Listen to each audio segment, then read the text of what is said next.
Erin, are you on the line? Erin? I am. I was just getting ready to say it's 10 o'clock. Okay, are people still I- waiting to get in? We are just now clearing the waiting room. So if you want to give it maybe about 30 seconds, we have a couple people trickling in. I know DMS staff was hopping off a meeting that ended at 10 to join this meeting at 10. So might give them just a couple minutes. We'll do that. And it looks like everybody's starting to filter in. I do want to give we've been giving the tax friendly reminders that all voting members must have their camera on while voting. And to please try to use the raise your hand option so that we're not talking over each other for the reporters captioning. So that way we can make sure to have clear minutes and there's no inaudible moments in there. So Thank you. and I will do my best to keep an eye out for people raising their hand and let you know. Thank you. You're welcome.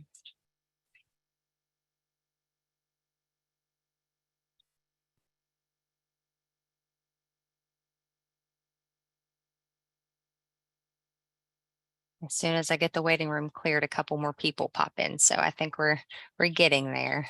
Oh, just give me the thumbs up then. I think we're good to go. I'll turn it over to you. Thank you.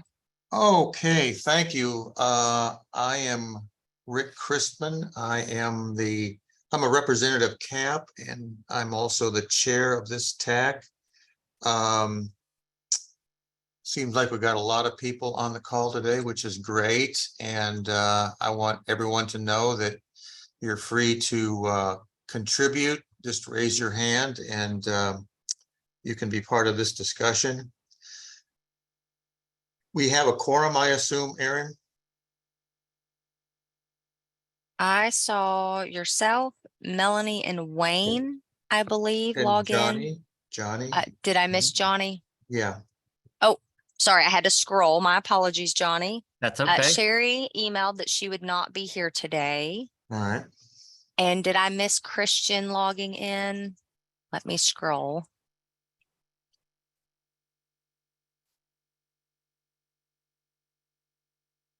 You would need one more. Okay, well, let's skip the minutes then. Okay. Is Commissioner Marks here with us today? She had a conflict, but she was going to try. Okay, that's great. So I did send her the series of meetings so they would have her, they're on her calendar. So maybe if she can't make it today, maybe she could make it till later, a later meeting. That would be great. Thank you. I did participate in the July 27th MAC meeting. I think the main thing that would interest us is that with the unwinding of Medicaid, the department was taking great pains to make sure none of the waiver participants were removed from Medicaid, so that was good. In the response to our April 4th recommendation, among the things that they recommended is that we get some statistics as to the number of people that have been involuntarily terminated. I didn't ask for that information until the last minute, so that's on me, but we'll get that next time. But as I recall, as you probably recall, Johnny, that before COVID and everything, this was a very important topic. How we go about involuntarily terminating people and how people had to remain served by the provider that was trying to terminate them. In fact, didn't you do a survey at one time of the membership? Yes, been a few years, but yes, did a survey of providers, and there was lots of anecdotal stories and some data numbers. So I don't remember all of those, but Amy may have the.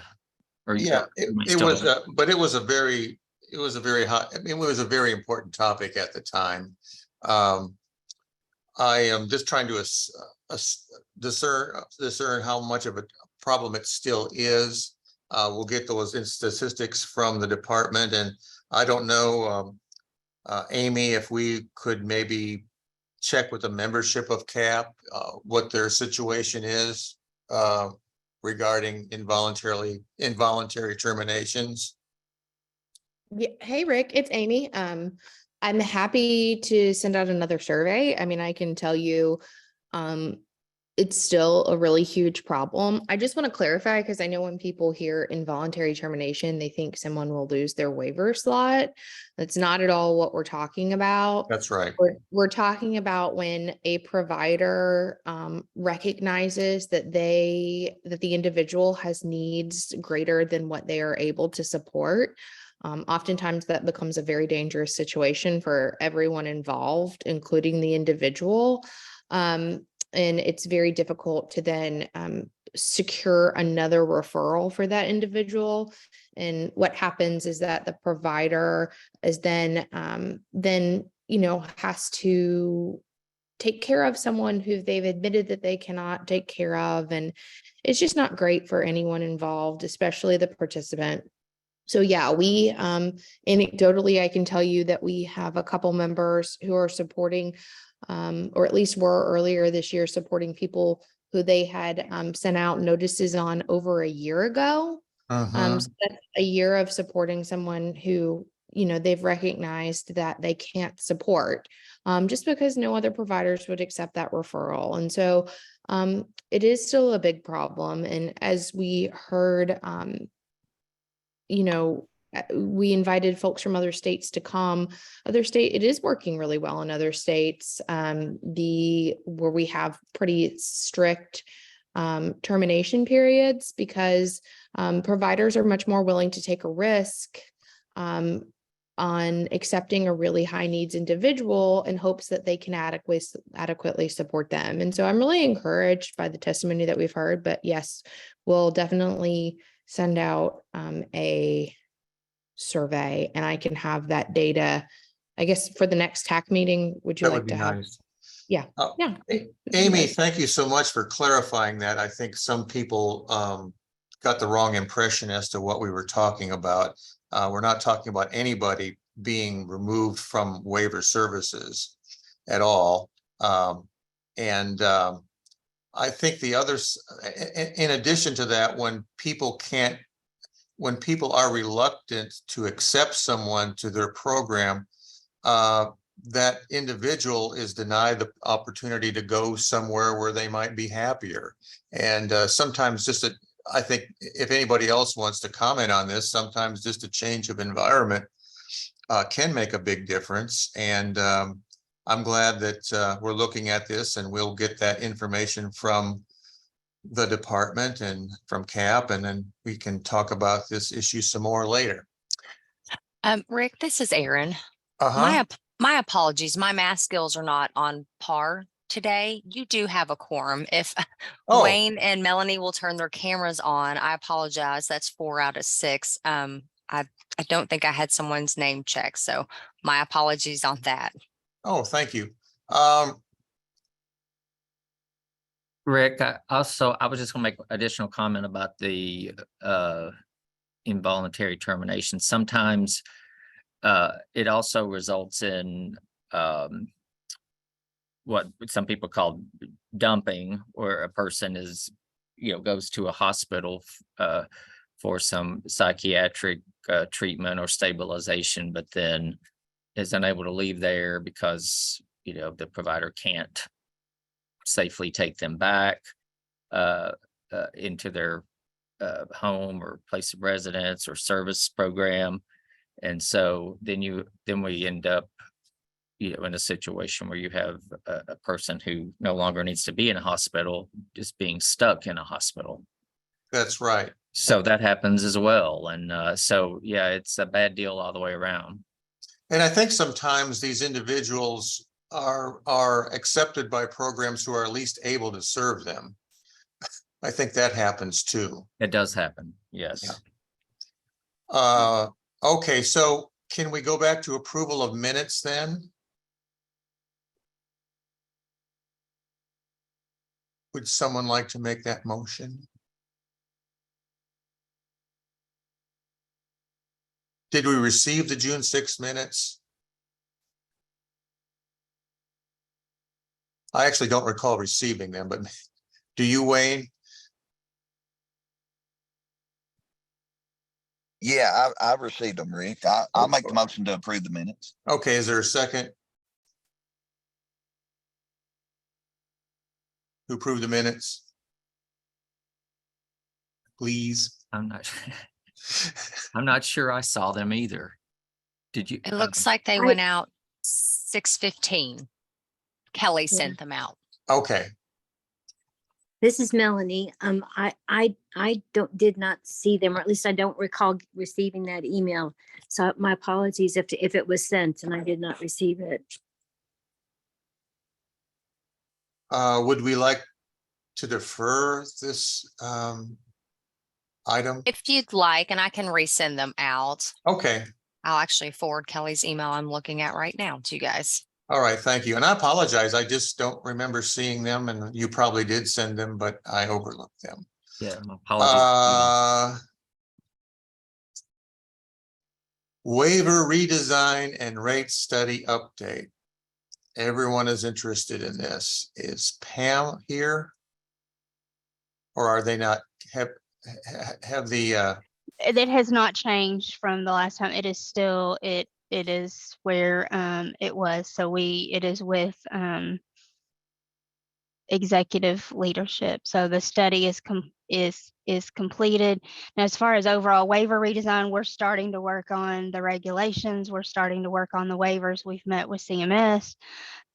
So, activity is moving on that front, but the rate study, there has not been any changes since the last TAC. you may recall at our last meeting, there were several recommendations in terms of the regulations on, hourly limits and what services could Yes, be right. available. So Yes, those will be taken into consideration. those will be taken into consideration, and you need to make sure we're encouraging everyone when those go out for public comment, which there will be advance notice before that happens, that everyone reads the waivers and in the regulations and actually makes public comment. Let me ask you a question related to this. I think we touched on it a little bit last time, but right now the rate increases have been made possible by Appendix K. Is that correct? That was the the rate increases are being funded by our ARPA dollars. So we had to rewrite our spending plan and take away everything else that we were going to do with ARPA dollars and put that funding towards the 10 now, as of July 1st, the second 10%. So the 20% rate increase to the providers. 5 of the waivers, Model 2 was not included. Appendix K was used as the vehicle to implement that faster without a regulation or a waiver change. How will the end of Appendix K on November 11th then affect these rates? It will not. It will not. No. Okay. Amy had her hand raised, Okay, thank and you. then Johnny. Amy, please. Pam, I had a question, and you may not have an answer, and that's totally fine, but it's related to your work on the waivers and the redesign and the regs. Last summer, we had a broader discussion kind of about wait lists. And when I say we, I mean the general population, not you and me. But there was this broader discussion about the wait list. And this idea was broached about immediate reallocation of slots when someone passes away. And there was testimony, and I don't remember if it was you or Claudia Johnson that testified about this, but that there was possibly going to need some CMS approval to change the way that's worked when someone dies. Yes, And- because currently Yeah. you cannot reallocate even, and there has been discussion with CMS, not just with Kentucky, but with other states. But Okay. as of today, that has not changed, that once that slot has been allocated to that person, it cannot be reallocated even in the case of someone passing away. But there has been broader discussion with other states on that topic with CMS. Yeah, and so that was my question. But beyond that, CMS is thinking about it. Do you have any other update? No, I do not. Okay, is there anything that providers can be doing on a federal level that would be helpful? Do you know? Other than, they see the public comments. So when we put the waivers out, make public comment, because that is something that they see. Thank you, I appreciate that. Mhm. And Johnny, you had a comment? Sure, a couple of things, just on this same topic that Amy brought up. Pam, can you just provide the rationale for CMS? I mean, why does it operate that way as far as the reallocation of slots? I know. I'm not going to speak for CMS, Johnny. I don't, that is that is the guidance that's in the technical guide that we have to go by. It deals a lot with the cost of the waiver. And, obviously I can speak to all of them with setting aside the individuals that pass away, because obviously they are not going to come back within a waiver year and take and resume services. But part of it is for, someone that maybe moves, or someone that breaks their leg and they're in the hospital and then have to go to rehab. And so they're out for over 60 days. We want them to be able to come back into the waiver and resume their slot, and not have to potentially be put on a wait list or to go through an extensive process to come back to the waiver. But as far as, it's CMS guidance and we have to follow it. Sure. Oh, and that does make a little more sense the way you explained it, for folks who may be temporarily, out of waiver services during a medical incident, something like that. But when it's unfortunately a death, it would make sense that, since we have such a long wait list, that slot could be reallocated and used by someone in need. So I just don't understand the rationale on that part, but I know that's not your decision to make. It's CMS, and I get it, but that should be looked at nationwide. It just doesn't make a lot of sense to hold a slot for an entire year potentially when a death has occurred. But the other thing I was going to ask you, Pam, is there a way to, just overall waiver redesign, not counting any rate study data or information, could you just give us a rundown of what major changes are being looked at or are happening in waiver redesign? It's just been a while, and it seems like it's been going on for a long time, just to educate everyone on the call. So we overall are looking at all of the services. We're looking at limits. We're looking at allowances that were in Appendix K, what could be extended. We are looking at that was covered in that Appendix K webinar, as well as, we will send out, I believe there's another letter that's going to be going out regarding Appendix K. I don't have all of them in front of me, and so I don't want to misspeak. Sure. Just because there's so much that is going on. And again, we will highlight all of those when it is time for public comment. When the waivers go out, we will highlight all of that information, and we'll either have a recorded webinar or do a live webinar as we release those for comment, to point people to where the changes are. So Pam, as I recall, consistency was one of your yes, goals too, right? consistency, cleaning up some of the definitions, so that we didn't have, for example, we call case management and the support broker service about 5 different things across the waiver. So, making consistent definitions, consistent names for services, removing some of the administrative burden, so looking at, where we can make things so that you do them the same regardless of the waiver. That'll be welcome. Pam, will the rates and the design be released simultaneously, or will you be releasing the redesign first, or are they related? I don't have the answer to that yet. Okay.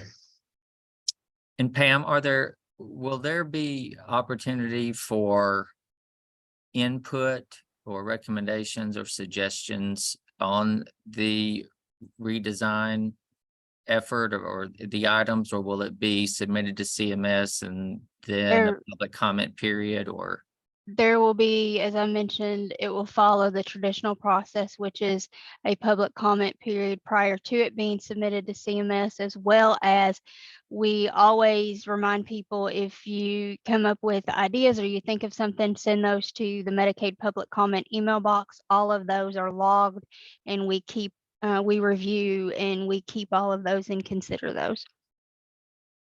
and is the reallocation of slots upon death, is that something that can be a part of waiver redesign? Is that a standalone issue? That again is a CMS. That is not something that we can change. It is something that is a CMS rule. So you can certainly include it in the public comment, but it is not something that we can change without CMS changing. So it wouldn't be a part of a redesign, something that you could submit through. It's just going to have to be something that CMS decides separately. This is bigger than the state of Kentucky, Johnny. It's a CMS, so Sure. It's nothing that we can personally change. Right, I understand that, but you can't request it as part of the waiver redesign. It's just going to be a standalone issue that I guess It is in the advocates are technical saying. guidance. It's in the technical guidance of what we have to follow. Sure. Okay, thank you. I know, Pam, you've explained how at least the rates decision would probably have to be made at the highest levels of state government. But what about the redesign? Is that something that what's required for that to be made public? Is that something you can do within the department? It has to follow the same process as anything else, like the the renewals of the waiver. So it is something that we discuss with our internal leadership. There is, they review it, and then it will be sent out for public comment. We are required to follow the technical guide that CMS has laid out, and then we again are required to respond to any questions that CMS has. And so our proper level of leadership is engaged with any of those discussions. Would that level of leadership be entirely within the cabinet? It depends on so it would be my direct report or my direct supervision, which would be the commissioner's office. And if they feel like, or we feel like it's something that also the secretary, it's at a level that is the secretary needs to review, then obviously it's taken to the secretary's office. Okay. Can I ask one more question, Rick? Sure. Thank you.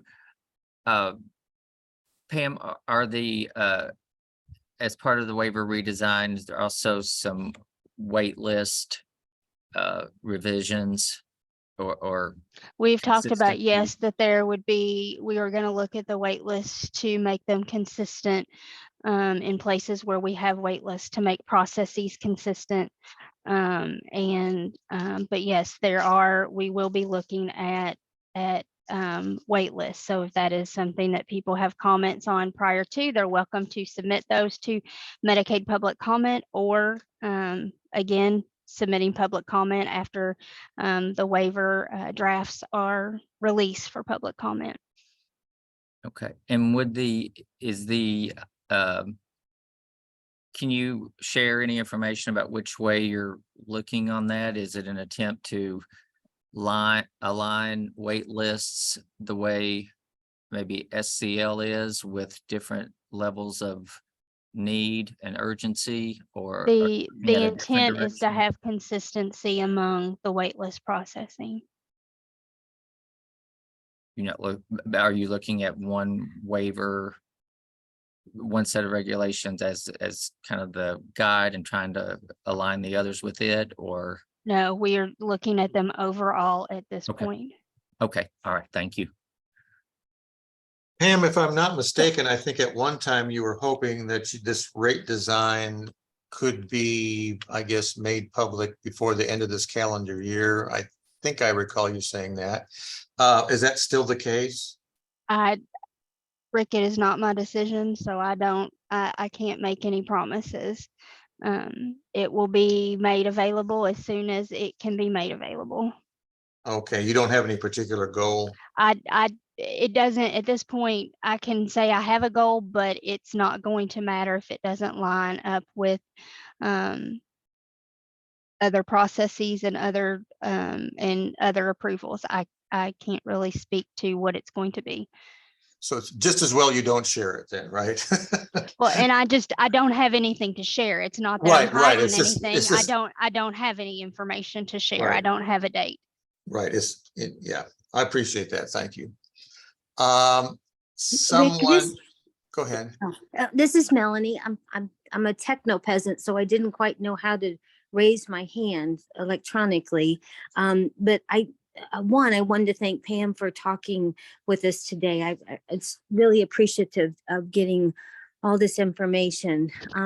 The one question I had was, how will the public be notified of the waiver being submitted and the public comments being open for folks to access? It'll follow the normal process. So there will be notifications sent out to on the distribution list. They will be posted to the website, as well as we will either have a live webinar or a recorded webinar going through and highlighting where the changes, where the significant changes are, to assist people. Because we realize the waivers are big. They are very technical to read. So we will do that webinar kind of as a companion to point individuals to where we've made changes to facilitate anyone's reviews. Okay, thank you. Thanks. Pam, is there anything else to tell us about the community setting rule beyond what you've told us so far? I mean, I guess as I understand it, our plan has been accepted by the federal government. Our plan was accepted. Our transition plan was either the first or the second accepted. Right. When final rule came out. We are working with CMS right now to ensure, along with every other state, to make sure that all of our settings that were identified as under heightened scrutiny, that those have either been resolved at this point or are no longer considered heightened scrutiny. One of the changes to the regulation, although we are enforcing it, is that there has to be a lease agreement for residential. We are using the surveys as we are supposed to when we go out to do the certifications and recertifications, including, interviewing the individuals about choice. So I think that we are in good shape when it comes to final rule and community setting. Yeah, you're right. Kentucky was a leader in this, and I'm sure there's a lot of states still playing catch up, correct? I can't really speak for the other states, but we were and continue to be in very good shape. Right. Rate funding gap in the first quarter of 2024. Amy, were you referring to the Appendix K? I'm sorry, but could you enlighten us on describe what you were asking here? Sure. A few weeks ago, Secretary Friedlander and Commissioner Lisa Lee testified before a budget review subcommittee of the Health and Family Services committee in before the legislature. Secretary Friedlander and Commissioner Lee were talking kind of about the timing of the rate study and communicated exactly what Pam has said today, that, you know, our Appendix K expires in November. Our rates will be fine. They have the ability to extend some portions related to the rates of our Appendix K another 6 months. But then they noted that that 6 months will not get us until July 1st, which is when the next budget will be effective. Obviously, the legislature will most likely make those rates permanent in this budget. I don't want to speak on behalf of them, but that is likely to happen, hopefully. But he noted that that 6-month extension will expire before the budget, and that there would likely be a gap in funding that there. And so I just wondered if Pam had any additional information about that. So it's not really Appendix K. It is what the legislator wrote into the budget is that the increase was funded by the ARPA dollars, and that they intended to fund anything after those ARPA dollars were fully expended. We have until March of 2025 to expend all of the ARPA dollars. However, the increase will not last, is not projected to go through the end of June of 2024. Now that these are again projections, so it will be the legislature will have to give us the money for the for that additional 20%. But Appendix K expiring does not take away our ability to have the rates that were established in the budget bill. It just allowed us to implement those without doing the waiver and the regulation updates. There's a question in the chat as well, Pam. It says, are there any outstanding corrective action plans specific to the final rule? For providers, I am not aware of any. We have one with CMS along with every other state. Ours is specific to getting our regulations updated and making sure that our last 4 sites that were identified under heightened scrutiny, that those have been addressed. Let me make sure I understand this, Pam, but there'll be a time when these ARPA funds will expire. They will exhaust. It's they will not that they're going to expire. It's we're going okay, to yeah. utilize all of them. Good point.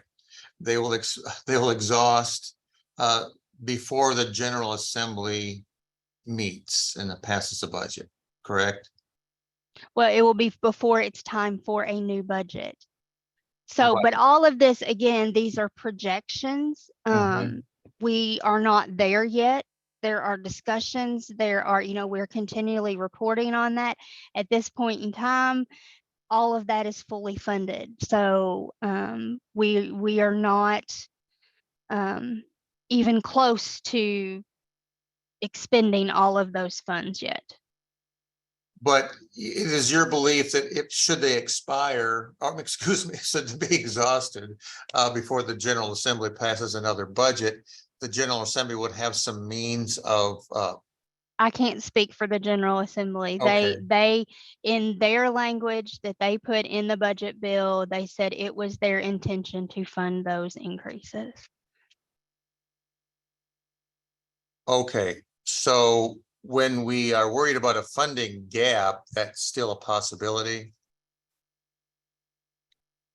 At this point, I can't speak to that. I don't. We still have, as I said, we still have sufficient funds within the ARPA amount to cover all of those, to cover those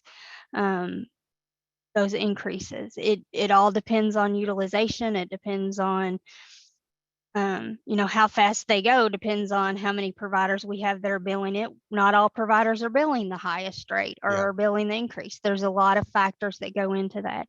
And so I don't have the crystal ball to predict where we're going to be, you know, where I know where we are now. I know we have sufficient funds.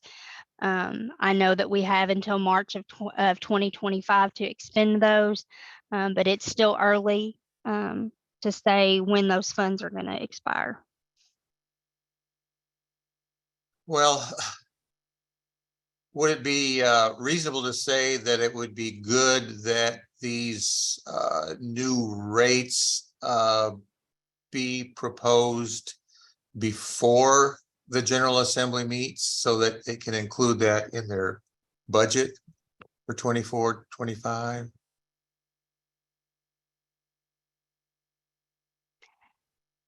If that Right. is something that you all would like to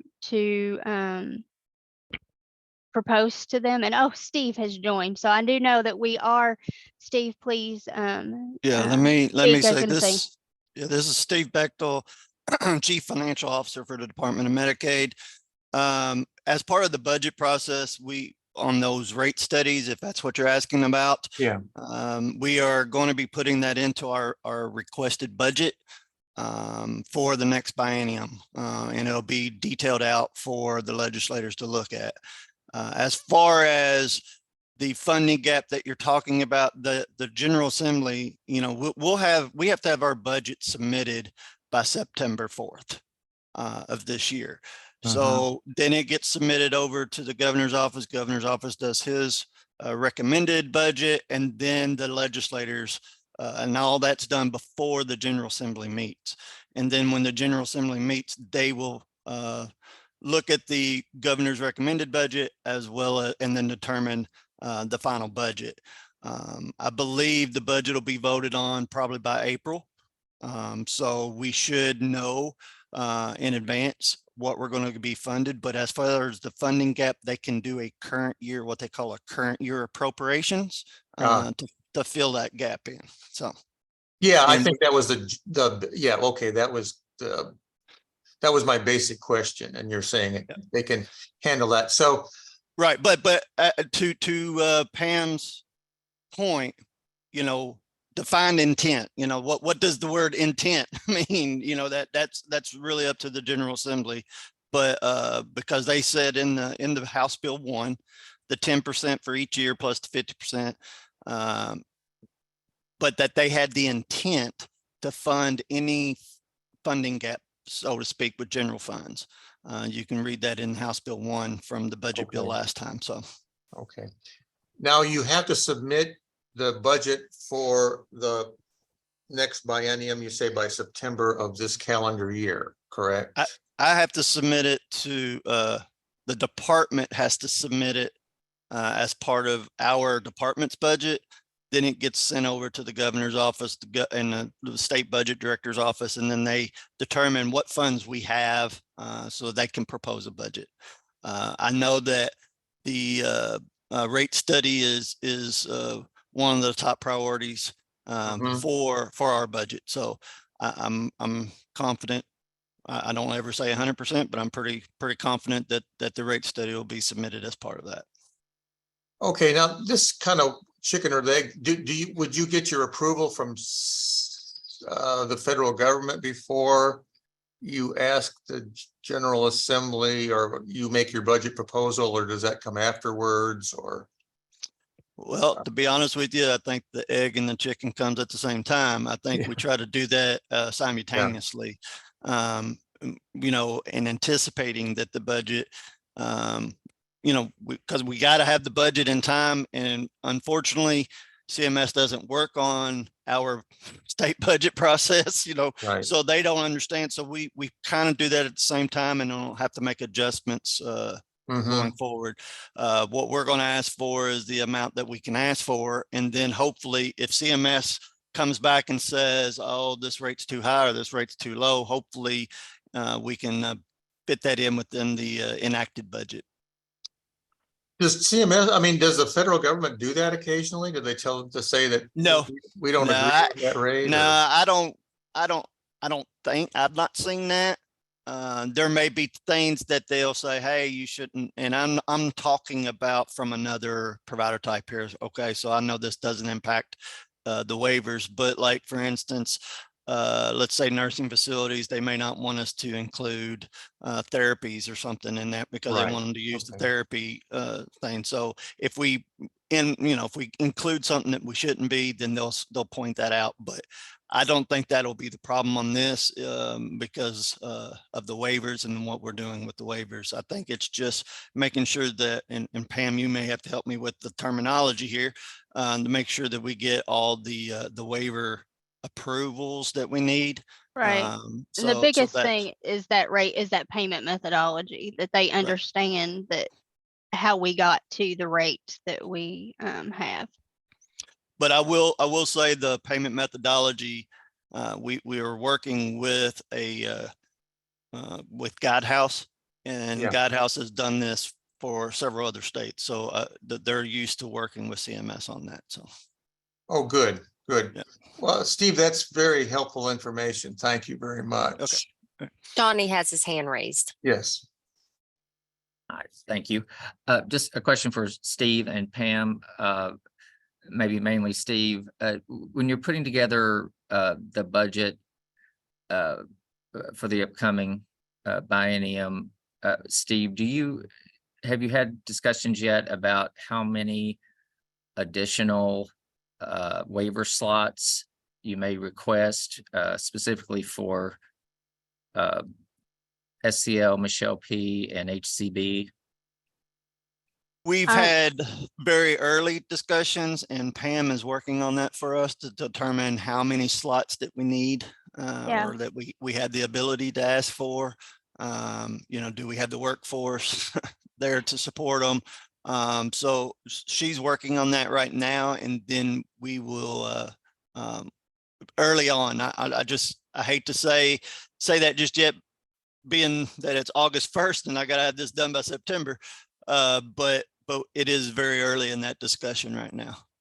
Yeah, I look at things like the utilization once somebody is assigned a slot. I look at when we assign slots, how many people actually then go on and have an assessment and actually use those slots. So there's several factors that go into determining what makes the most sense for how many slots to ask for. I know, off the cuff, it may seem, well, you have this many on the wait list, you just need to ask for this many slots. I mean, it's just not quite as easy as doing that. And you also, as Steve mentioned, we have to look at our workforce, and because if we get thousands of slots, but we don't have providers to provide the services, then we're still kind of in the same spot that we're in. You have people that are waiting for services. And I can tell you, just, we asked last year, or the last budget, for 1,000 slots, I believe, in Michelle P, and 250 in SEL, or I may have had those backwards. Help me out there, but that's No, 2 you're years right. ago. It was 1,000 in Michelle P and 250 in SEL, but all the legislators, all the General Assembly funded us was 50 each for each. So even though we request it, sometimes the General Assembly will fund us less. So just want to point that out. But that what Pam asked me for was 1,000 and 250, and that's what we put into the budget request. And then much like what I said earlier, the General Assembly will then look at everything and determine what they can fund. Sure. And I understand it's early. Do you anticipate requesting something similar? I can't really answer, Johnny. Yeah, I'm not can't. sure about that, but I will say that we're asking for slots. I just don't know the number of just yet. Okay, thank you. On the Michelle P. wait list, I know Johnny was very interested in this subject, and if I'm not mistaken, it wasn't that long ago that that the number of applicants were a mile long, and that we went through a long process to determine whether if those people actually did want a slot or not, and so we were kind of struggling to fill those slots, but we have, and the wait list we have now, is it growing? And is that your question, Johnny? Is to what extent is it Well, growing? Well, yeah, there's no question it's growing, or at least that's what it appears that's doing, but, and it's not just Michelle P, it's SCL, and then now for the first time ever, HCB had, 1,100 people on the wait list, and that was serving, HCB was serving kind of as a safety net for people who had been waiting for years for SCL and Michelle P. And now the safety net has a wait list. So there are a lot of advocates concerned about that.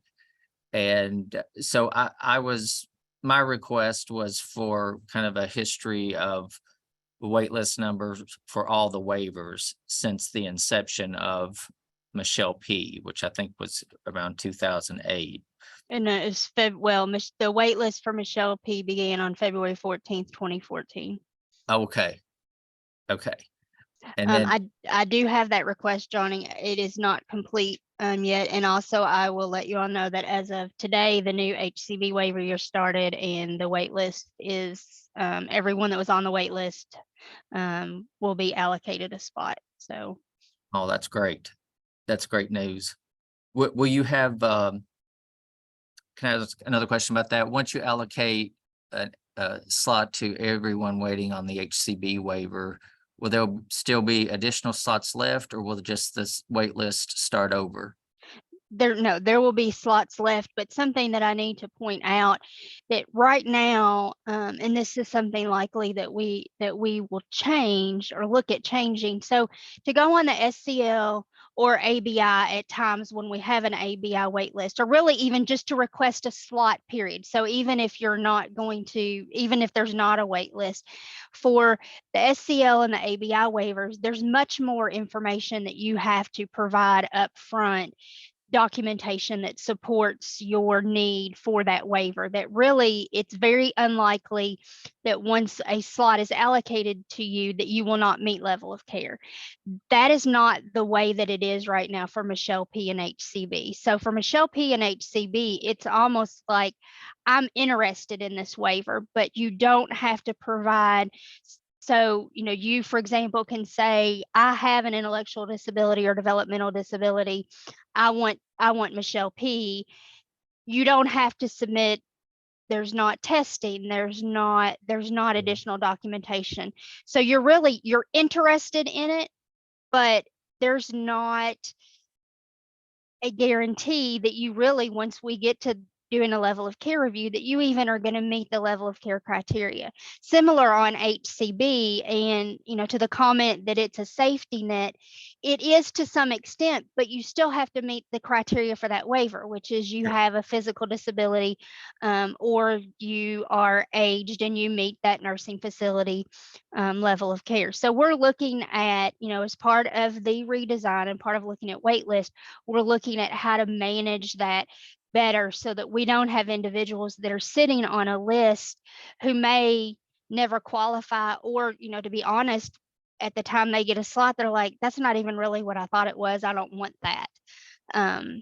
So that is part of what we're looking at with wait list. But that's why in particular, I believe Michelle P is so long. That, and we have, I don't know how many social media posts I've seen that everybody believes the Michelle P waiver is kind of the end all be all and it will solve all problems.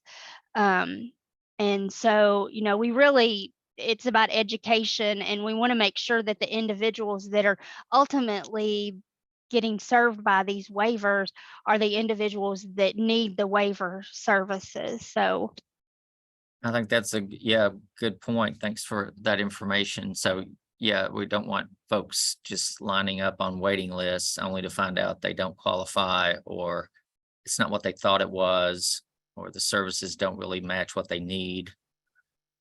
So it sounds like we got quite a lot of work to do on wait lists to make them more effective. Hopefully, we'd like to get rid of them, but that will take some time. Pam, do you know how many extra slots will be left over in HCB once you allocate to everyone who's on the wait list? I do not. I have not honestly looked at what the number was. I hadn't had time to look at that yet today. I do know there will be that there will be several left over, but I do not know what that number is off the You top know, of my head. is it several hundred, or do you? I believe it's over 1,000. Oh, wow. Okay. Yeah. It's good news. Okay. Thank you. And if I may, and I'm sorry I didn't have my camera on when I was talking earlier, so you could see me face to face, but I apologize for that. But I will say this, that Senator Meredith has reached out to us asking, there was one other, I can't remember legislator's name, was asking how much it would be to fill every slot that every person off the wait list. Obviously, that's a big number. And we're in the process of calculating that. And it's very difficult, with the 10% and an extra 10%, and then the rate study to determine how much that's going to be. So we're trying to be careful with how we calculate that to give them a number. But, I think the legislators need to understand it doesn't matter once we fund that and we fill everyone, there's going to be other people on the wait list after that. So there's never going to be a zero wait list. There'll always be someone, just the way the waivers work. And where it's allocated for the person for the entire year, then we can't just backfill that without getting more slots added. So until the next year. But maybe Pam, you can explain that a little better than I did, but that was the impression I've got in the things that we've gotten from, and I just want to be upfront with you guys and transparent. That's the ask that we've had from Senator Meredith and a couple other legislators. No, Steve, I think you got it. You got it exactly right. Yeah, I would agree with that also. Amy has her hand raised as well. Hi, Amy. Hi, I had a question and then I want to kind of echo exactly what Steve said. He hit the nail on the head. Obviously, these are we've been having conversations with Senator Meredith as well as other legislators about the wait list and the funding and the whole broad scope of it, because, like Steve said, you have to have the workforce, which goes to rates. And then once you have the workforce, then you can, address more people. It's very cyclical, and it's a difficult task. But I just wanted to share anecdotally about what he said related to wait lists. I have colleagues in other states who have quote unquote eliminated the wait list. They don't have a wait list. They just, people get a slot, but what they do have is unofficial wait lists. So once you get a slot, even though there's no wait list, there are, 3-year-long wait lists to get a residential placement. So even in states that don't have wait lists, they do have wait lists, which is really unfortunate, but we're not the only state struggling with this problem. I did want to ask Pam a question real quick. I know that you mentioned initially when we started talking about this HCB wait list that obviously it's August 1st, the plan renews. Not every single one of those slot people on the wait list is going to get that slot today because there's an administrative process and it takes time. Do you have any sort of idea about how long it'll take you all to contact everybody and get those people addressed on the wait list? I mean, we send out there's an annual letter that goes out on anybody that's on the wait list, that goes out on their birthday, really asking about whether or not they want to continue on the wait list. As well as there's a lot of follow-up that's done when slots are allocated. So I don't know, Amy, I don't have off the top of my head a good answer. I can take that back and give you a better time frame, but I will say that we try to address the slots, not only from do you want to stay on the waiver, but when we allocate them, if they are not reaching out to get the assessment, if they need if they need to complete Medicaid eligibility and they are not doing that, we're following, there are people that are following up with them. So we stay on top of those to try to make sure we don't have somebody holding a slot that really has no intention of ever utilizing services. Thank you for that. And I don't need a specific answer. I Okay. was just kind of curious about, because I know there is an administrative process that happens. The slots just don't like magically get allocated on day one. And I just didn't know how long that took. Well, I remember not too many years back, it was a real slog going through that wait list. That I don't know if you were involved with that, Pam, or not, but gosh, I'm trying to. I'm thinking that maybe 1 out of 10 on the wait list was actually really interested or eligible for Michelle people services. Maybe it was longer ago than I realized, than I'm thinking, but I know that was the case at one time. General discussion. Aaron, I was kind of in and out on that MAC meeting, and I know one of the things they had on the agenda was continue with Zoom or go to in-person. Were you at that meeting? Yes, sir. What did they decide? So far, everybody has decided to continue Zoom for the most part. Some of the TACs have discussed maybe having an in-person meeting.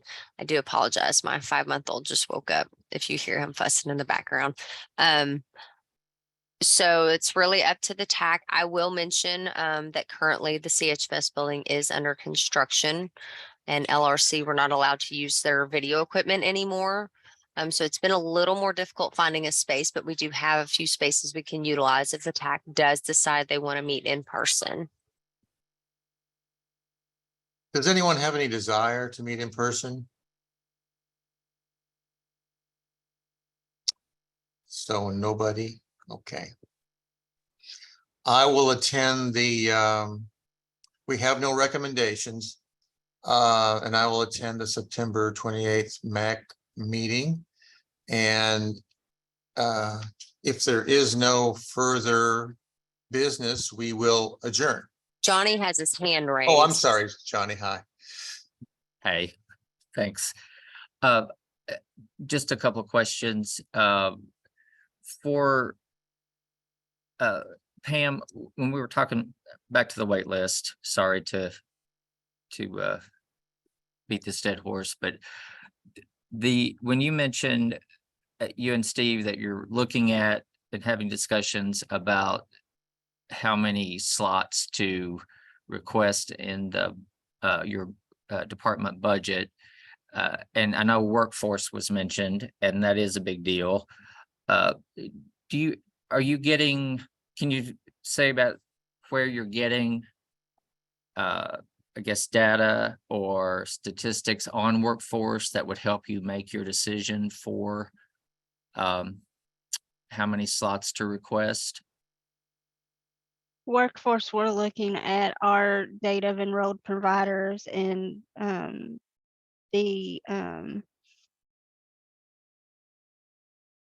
cases where we have it, the number of employees.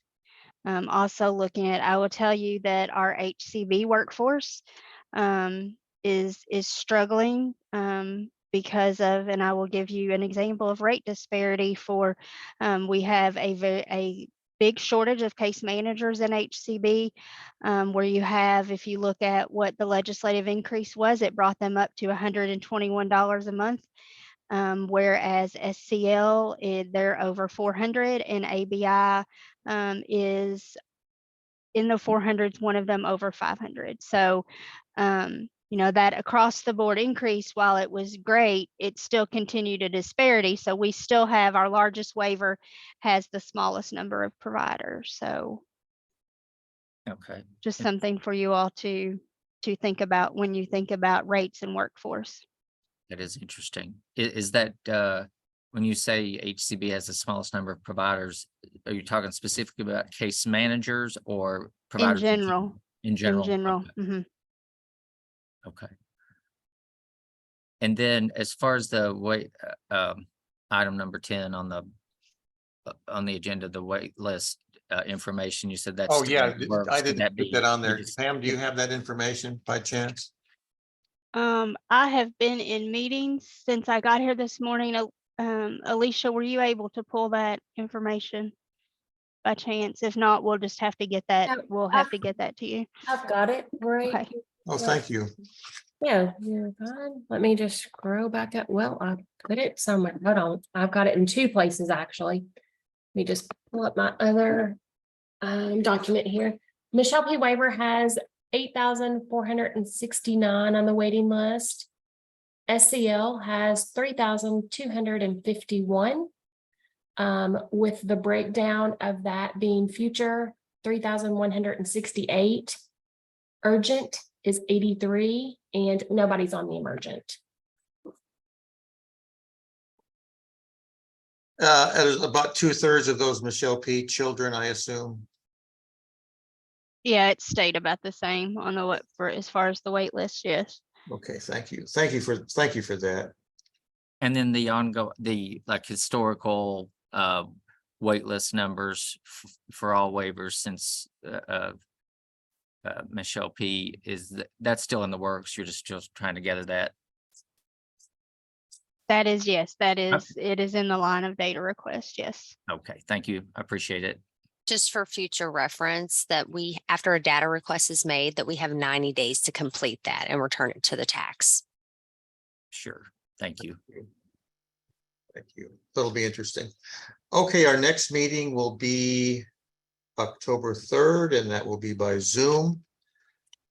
And if there is no other discussion, we are adjourned. Thank you. Thank you.